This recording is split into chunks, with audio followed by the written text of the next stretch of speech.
right, thanks so much everyone for taking the time to be here this evening. I want to thank John and the whole Liberty on the Rocks meetup group for providing the opportunity for me to speak here tonight to everyone.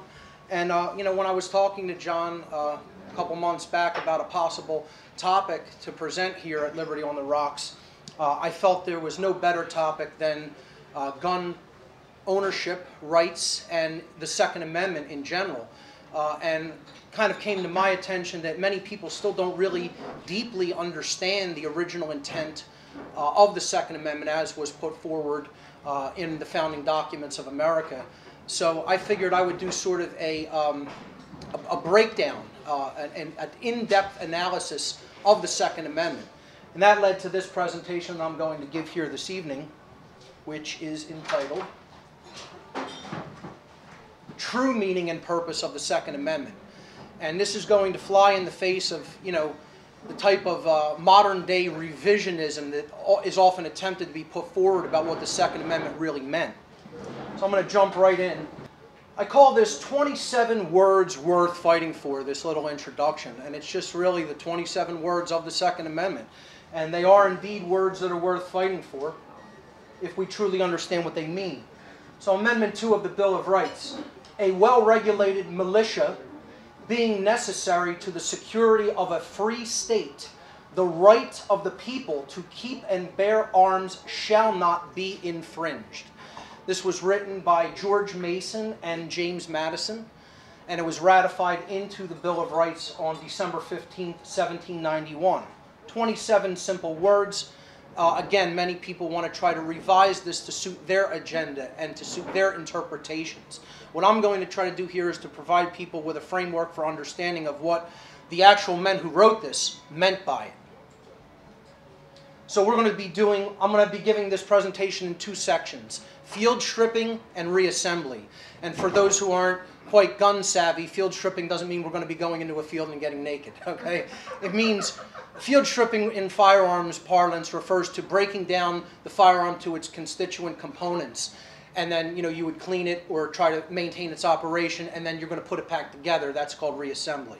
So we're going to break down the Second Amendment. We're going to perform a complete analysis on every word in the Second Amendment.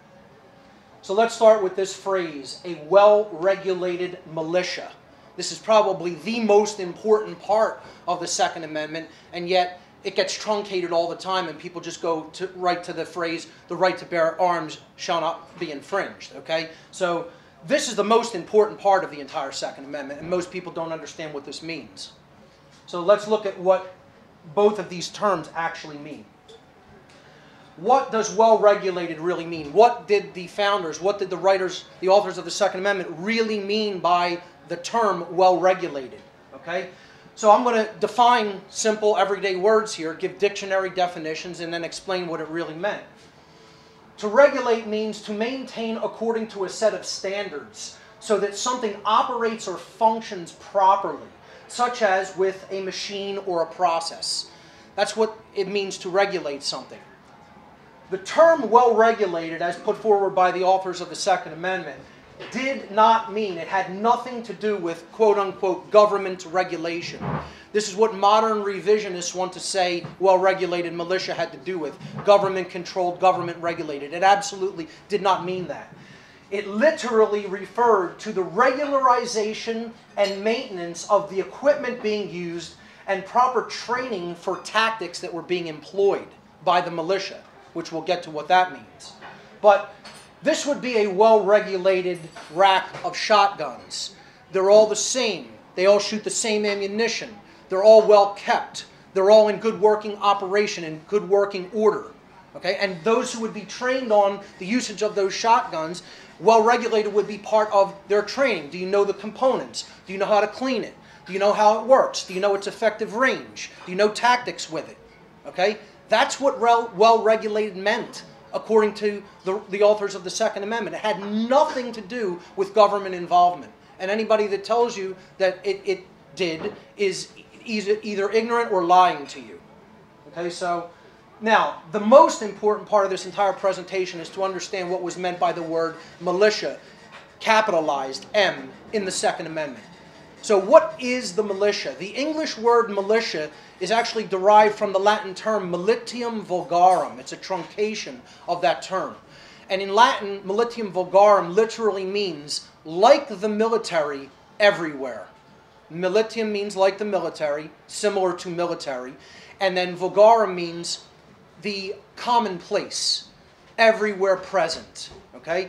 So it meant literally like the military everywhere, or in other words, capability that is commensurate to a military force which is present everywhere or distributed throughout an entire population.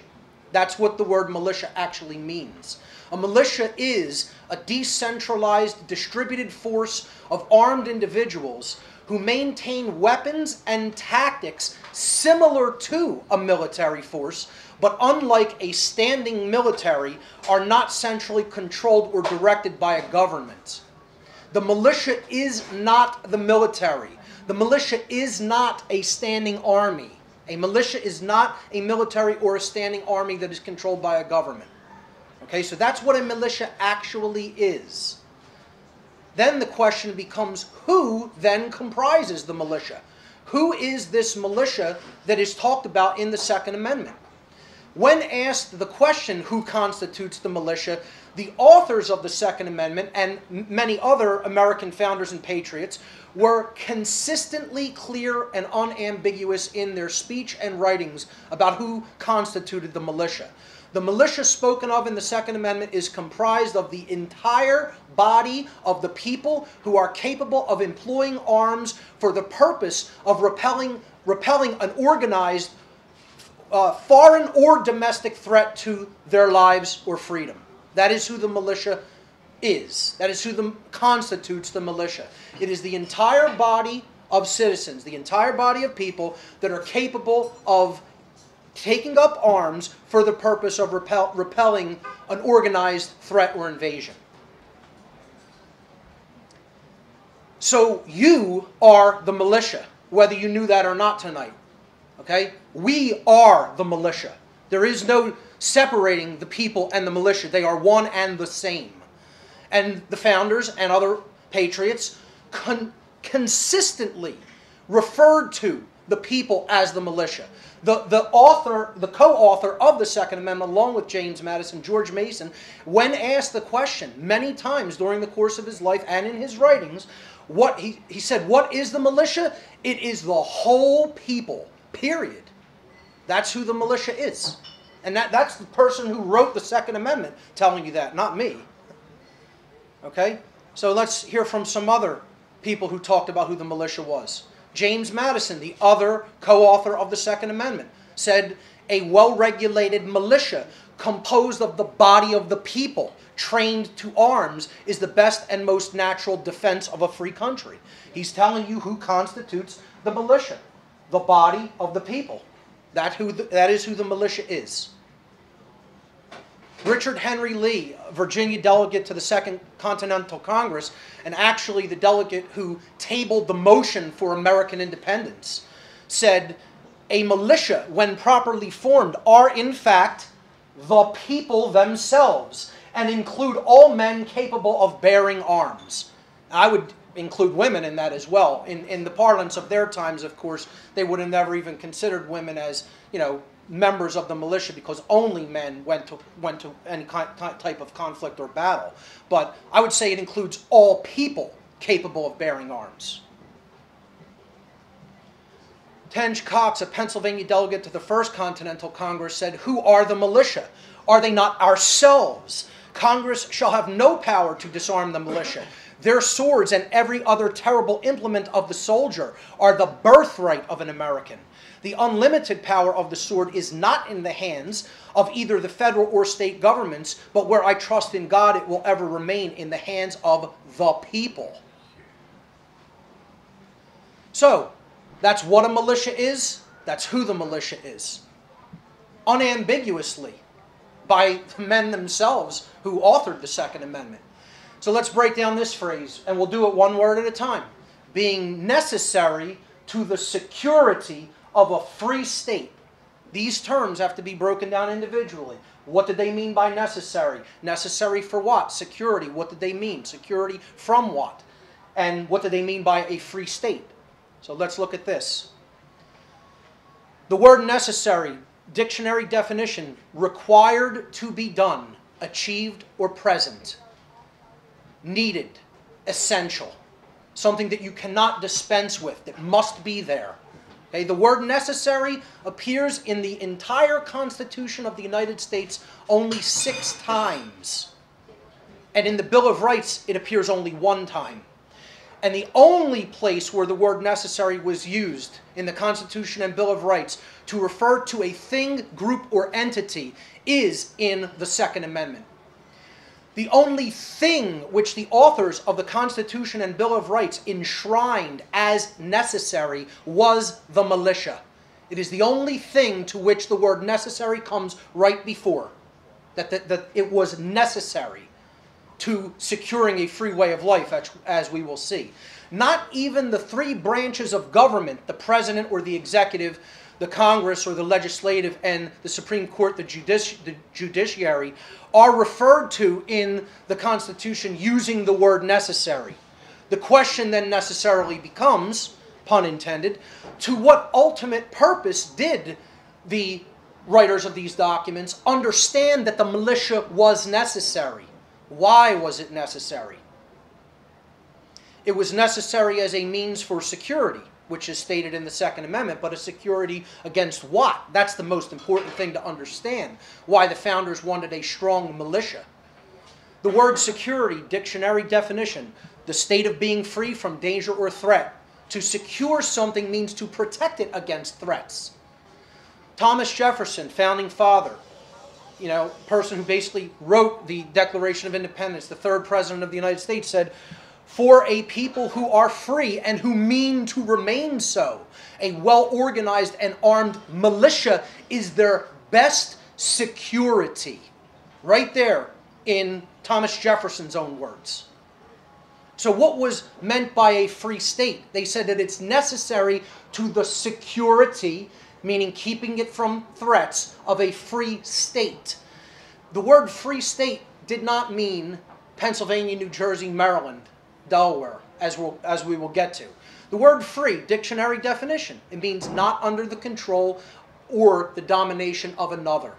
Not under the control or domination of another. Or in other words, not a slave. Not a subject to someone else. The word state, dictionary definition, the particular condition that someone or something is in at a specific time. Very simple definitions of words. Okay? This is exactly what they meant. They didn't mean, it did not refer, the phrase free state did not refer to a geographic region such as Pennsylvania, New Jersey, New York, Delaware, etc. It referred to a free condition of existence or a free way of life, a free state of being. That is what they referred to in the Second Amendment. Now, what was the threat to that free way of being? And the founders were all too happy to tell us what that threat was. The threat that they envisioned as the thing that was the most dangerous thing to a free way of existence were standing armies. Standing armies constituted by government. And they told us repeatedly this. George Mason, the co-author of the Second Amendment, said once a standing army is established in any country, the people lose their liberty. Recollect the history of most nations of the world. What havoc, desolation, and destruction have been perpetrated by standing armies. In the Constitution, a standing army against a foreign power threat was only supposed to be brought together for a period of 2 years. And then all funding was to be withdrawn from it. But we don't go by that anymore. We've thrown that out the window because we didn't listen to the words of these wise people that were telling us that the biggest threat to domestic freedom was standing armies. And I would suggest there's a different form of a standing army that lives among us in the modern world, and we're going to get to what that is. Elbridge Gerry, 5th Vice President of the United States, said, "What is the use of a militia? It is to prevent the establishment of a standing army, the bane of liberty." Whenever governments mean to invade the rights and liberties of the people, they always attempt to destroy the militia in order to raise an army upon their ruins. I'm going to explain what a militia is and how it protects against a standing army with a simple infographic here. Okay? If you envision a geographic region like the United States, the mainland United States like this, imagine a standing army being raised, or even several standing armies being raised in the midst of the people, so that they were going to attempt to take their freedom. Let's look at this as even a foreign invading power for the time being. Okay? So let's say 3 standing armies invade the United States and take up these positions as their main positions. So those red dots represent a standing army. The next thing I'm going to show you is what would represent the militias of the people, constituted and being present within the borders of the United States. This is what properly constituted militias would look like. Now, what are standing armies going to do against that force of distributed military power present in the hands of the people? That's what I mean by distributed force. They could take out any of those standing armies essentially by swarming them. Okay, that's what the founders originally intended to mean the security of a free way of life in the United States, by having the entire body of the people well armed and well trained with those arms. This is the standing army the founders were warning us about. We have standing armies in almost every major city. They're called militarized police forces. Now that has taken over, the traditional idea of the standing army. It has taken over, certainly, the traditional idea of the militia. We have the National Guard that has replaced the kind of idea of the militia. It was not meant to be under any kind of a governmental institution. Certainly not a militarized police force, which is what we have in just about every single city within the United States, let alone every state. Okay? There's the standing army we were warned against repeatedly. The militia was seen as absolutely essential, required, and necessary to secure a free way of life. Richard Henry Lee, again, the delegate who actually tabled the notion for the Declaration of Independence, said, to preserve liberty, it is essential that the whole body of the people always possess arms and be taught alike, especially when young, how to use them. You were ingraining in the children not only the ability to use arms, but you were ingraining in them a deep respect for them, as we're going to talk about. A responsibility, for what it meant to own, to possess, and to be trained in the use of firearms. Alexander Hamilton, another founding father, said, if circumstances should at any time oblige the government to form an army of any magnitude, that army can never be formidable to the liberties of the people, while there is a large body of citizens, little if at all inferior to them in discipline and use of arms, who stand ready to defend their rights. He was describing the militia. That was the militia. The body of people who were not inferior to a military force in their discipline, their tactics, and their use of arms. Okay, he said, as long as there's that kind of a body of people, well trained like that, who stand ready to defend their rights, no military is going to be formidable to their liberties. No military is going to be able to take their liberties. And like a standing army, let's say, that is constituted by a militarized police force might. Let's go into the next phrase in the Second Amendment, the right of the people to keep and bear arms. So we have to break down several words in this. We have to break down right. We have to understand what keep means. We have to understand what to bear means, and we have to understand what the word arms means. The people is pretty self-explanatory. That's all of us. What are arms? Simple dictionary definition: weapons and ammunition of any kind. I challenge anybody, go look it up in a good dictionary. There's the definition you're going to get. It does not mean just guns, just firearms. It means anything that you are capable of picking up and using as a piece of defensive weaponry. A hammer is arms, okay? A club is arms. A knife is arms. A bow and arrow, a handgun, or a semi-automatic rifle. Okay, they're all arms. It's what can you use in a defensive capacity when you are being accosted with violence against your life, your freedom, or your property. That's what arms are. Very simple. Now, this next section gets into my work specifically a little bit, because to understand what a right is, what it was meant by a right by the founders, you want to look into my material on natural law, or what is simply moral law, spiritual law.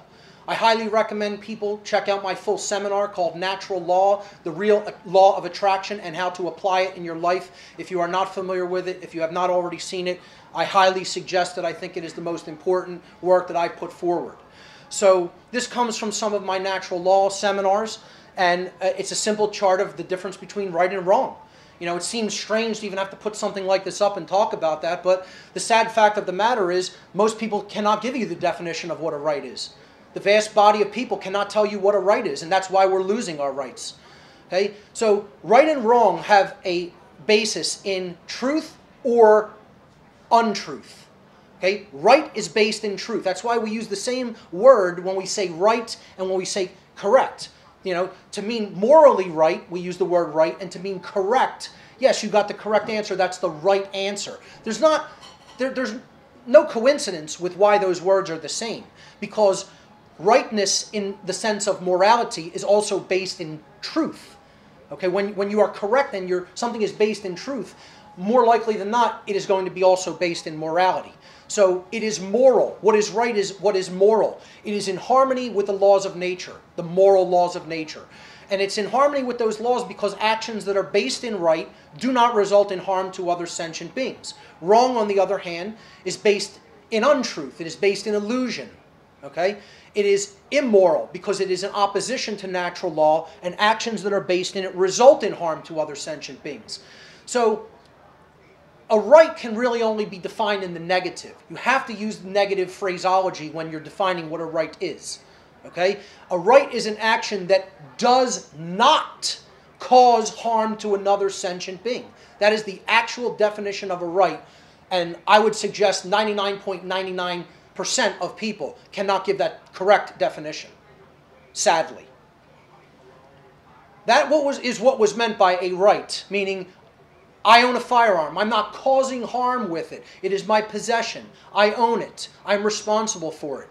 There is a correct usage of it, there is a moral usage of it, and then there is an incorrect or immoral usage of it. So you have a right to keep and bear arms for self-defensive purposes, which is what this next part is about.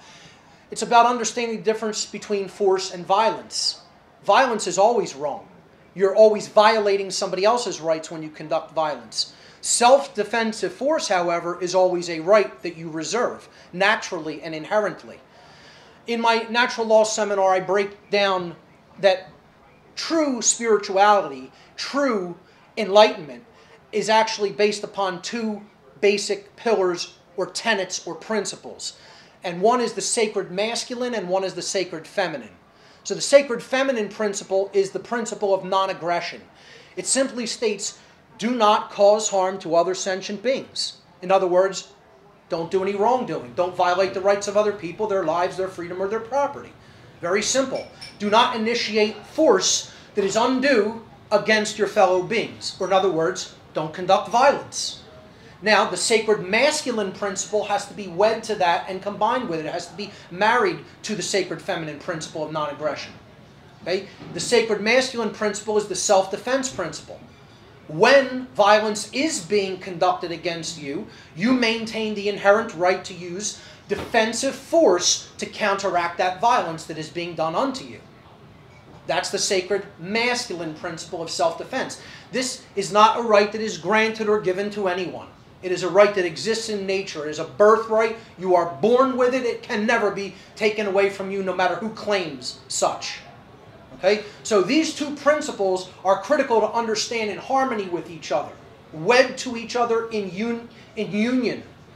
Okay? The sacred feminine principle of non-aggression with the sacred masculine principle of self-defense. That's what real spiritual enlightenment is about. So, to keep. So, we've looked at what a right is. Okay? So, we've looked at what arms are.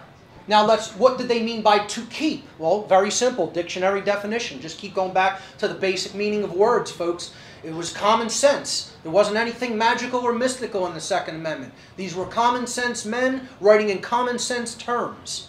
To keep means to have, to own, or to retain possession of. Okay? A third grader knows this, right?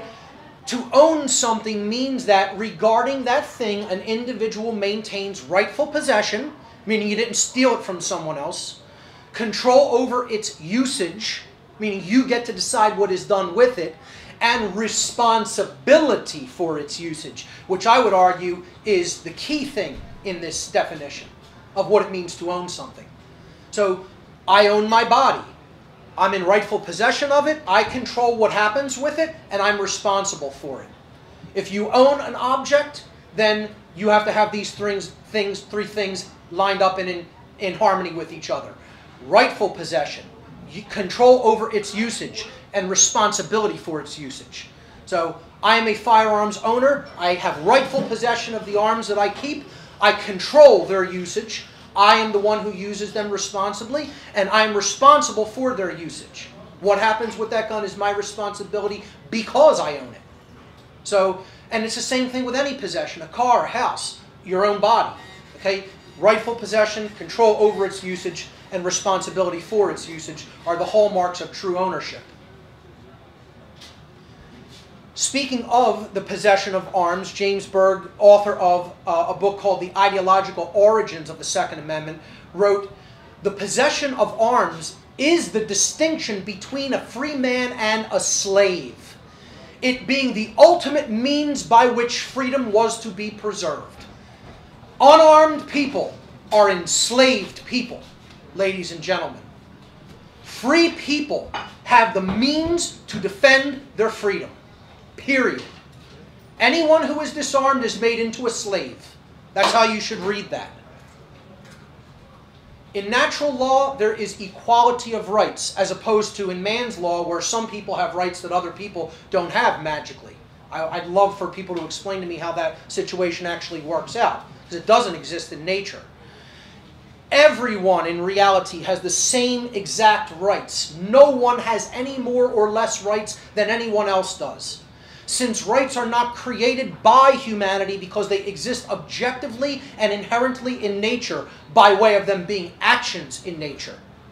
No human being or group of human beings is actually capable of, quote, granting rights to anyone else, nor is any human being capable of, quote, unquote, revoking rights from anyone else. These are claims that are made by people who believe that they have such capabilities, that they have such power. But in nature, in reality, that can never be done. Rights can never be granted or revoked. They exist inherently in nature, and they are immutable. They are unchangeable, because they are based in whether an action causes harm or not to another being. And that exists inherently, naturally in the real world, not as a construct or an idea in someone's mind. To bear simply means to carry. Okay? It does not mean to brandish or to take out and wave around, as some people believe it does. It simply means to carry on your person. So, when we understand, if we understand the natural law that no one actually has the right to grant or revoke someone's rights, how can licensure come into the picture? How can one group of people say, we have the right to license if you put a gun on your hip, cover it up with your shirt, and walk out the door?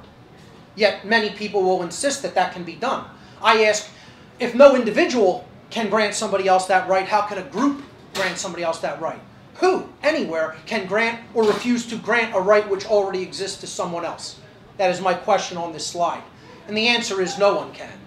The correct answer, regardless of what anyone thinks, the correct answer is that cannot really be done by anyone. It can only be claimed by some and believed in by others. shall not be infringed. This is the one people have the hardest time with, especially the revisionists. You know, they think we could just make laws about this regarding firearms and that's okay. You know, well, if you understand what an infringement really is, the dictionary definition of infringement, you'll understand all laws that are made about firearms are completely invalid. Infringement is to limit or to encroach upon something. It means to act so as to limit or undermine, to encroach upon, to chip away at. Okay? So, to encroach, what does encroach mean? It's not really a very common word. I mean, you know, they use it in football, but you don't usually hear this word in modern, you know, colloquial English. So to encroach means to advance gradually beyond the usual or acceptable limits, beyond the usual perception. To do it incrementally, to take a little bit at a time, a little bit at a time, a little bit at a time, until you have it all. That's what an encroachment is. Okay? It's called incrementalism is the name of the game when it comes to these revisionist interpretations of the Second Amendment and of the natural law right to defend yourself with arms. First comes background checks, then comes registration, then comes confiscation, and then we all should know what comes after that. It's called genocide, comes after that. Everybody before they leave here should take that chart that I have printed in the back. I printed 50 of them. Take a couple. Take one for your friends. It's from a group called Jews for the Preservation of Firearms Ownership, one of the best gun rights activist groups in the United States. And there's a chart on there, and I actually have it coming up later in the presentation, but there's a chart on there outlining all the regimes in the last 100 years that murdered their citizenry, how many people they murdered, and how they did it as a direct result of gun control measures. You know how many people it was? I'll give you the number a little bit later on in the presentation. This is called incrementalism, okay? And it's a tactic of Fabian socialism or creeping socialism. This shield here is the shield of the Fabian Society. And you'll notice they're very open about their stated agenda of bringing outward socialism in through incremental measures. One of their big stated agendas is gun control. Okay? It's a wolf in sheep's clothing. You see there? The wolf's head, the wolf's body, but on his body, strapped to him, he has a white sheep's, you know, fur around it. And this is their openly stated shield. That's their symbol. Okay? So all laws regarding guns, all laws regarding the ability to keep and carry, to own and carry defensive weaponry are completely antithetical to truth and natural law. Okay? People will say, well, should we have automatic weapons? Should we have this? Should we have that? We should have all means of defensive weaponry at our capabilities and be responsible for that. Look, the bottom line is, if any form of military or police force has a weapon and the people do not, you're already enslaved. That's the bottom line. Once somebody acquires better tactics and capabilities and weaponry, you're already at a tactical disadvantage, and it makes it that much easier for your rights to be completely overwhelmed. We have allowed that already to happen. What I'm trying to explain is the mindset that people have to get into to understand how to undo this situation in the United States. The founders told us repeatedly how to do it. We want to think we're so much smarter than these old men. We want to think, oh, that was then and this is now. You know, we would do so well to have people even a quarter as truly wise as these men were. So we have to stop this incremental taking of these rights. Infringement is the road to slavery. Once again, the co-author of the Second Amendment, George Mason, said, to disarm the people is the best and most effectual way to enslave them. He understood this. As soon as the government has weapons that people don't have, that's an enslaved society. Thomas Jefferson said the strongest reason for people to retain the right to keep and bear arms is, as a last resort, to protect themselves against tyranny in government. It was not about hunting rights. It was not even about self-defense within your own home, although that comes into the picture. But ultimately, the ownership of firearms was about defense against tyranny, and anybody that says it wasn't, all you need to do is go right to the founders' words themselves. They were all too happy to explain it over and over again, unambiguously, what they meant by the right to keep and bear arms. It wasn't about any of these other things. It was about your ability to defend yourself against a standing militarized presence in your midst. That is what it was about. Unambiguously, that's what it was about. And I won't let Thomas Jefferson have the last word on that. I'll let Adolf Hitler have the last word on that. Hitler said the most foolish mistake we could possibly make would be to permit the conquered Eastern peoples to have arms. History teaches that all conquerors who have allowed their subject races to carry arms have prepared for their own downfall by doing so. So let's not have any native militia. German troops alone will bear the sole responsibility for the maintenance of law and order. It worked out real well, didn't it? This is what some people here in the United States would like to see. Only government with access to firearms. And go get that chart in the back on your way out of here tonight, and you'll find out what happens. Here it is, right here. A little difficult to see with the fine print, but there's the number, folks. Over 90 million civilians have been murdered by governments within the last 100 years, the last century alone, as a direct result of implemented gun control measures. 90 million souls.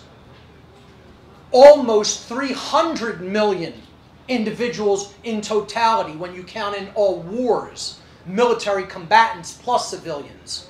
90 million civilians murdered by their own governments, not foreign governments, their own. Okay? This is democide, death by government. And that chart in there, out there on the way out, it has this within it. It's by JPFO. You can check their website out. And, you know, they have a great film out called Innocence Betrayed that I highly recommend everybody watch, too, about what happens when gun control measures are passed.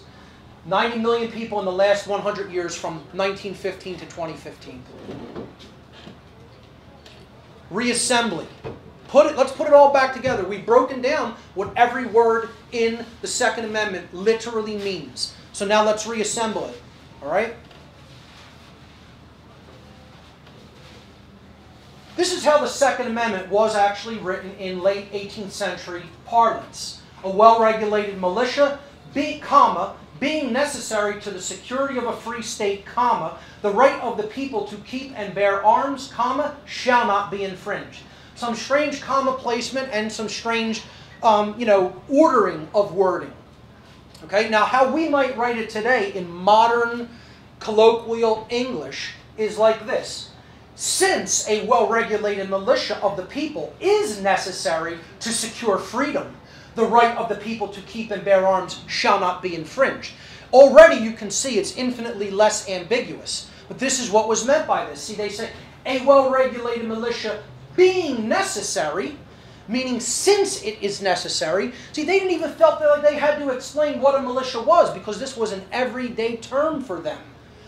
In their day, everybody knew what the militia was. They knew who constituted it. They knew what it was used for. You know, today, all these revisionists and our absolutely appalling understanding of world history, especially our own, gets in the way of the understanding of this word. The media is all too happy to constantly, berate the entire idea, the concept of a militia, and make it look like they're the bad guys. So this is how we would write this today. Since a well-regulated militia is necessary to secure our freedom, the right of the people to keep and bear arms shall not be infringed, much less ambiguous. I'm going to show you now how I would have written it, if I may be so bold. Here's how I would have written it. And this is the reassembly that I'm talking about. We're putting it all the concepts back together. Since it is true that a militia of the people, or in other words, a decentralized, distributed force of armed individuals comprised of the body of the people who maintain working weaponry and tactics commensurate to a military force, is necessary for and essential to the preservation of a free way of life. The inherent natural rights of people everywhere to own and carry defensive weaponry of any kind shall never be encroached upon so as to limit or undermine those rights. You think it would have been a lot less ambiguous?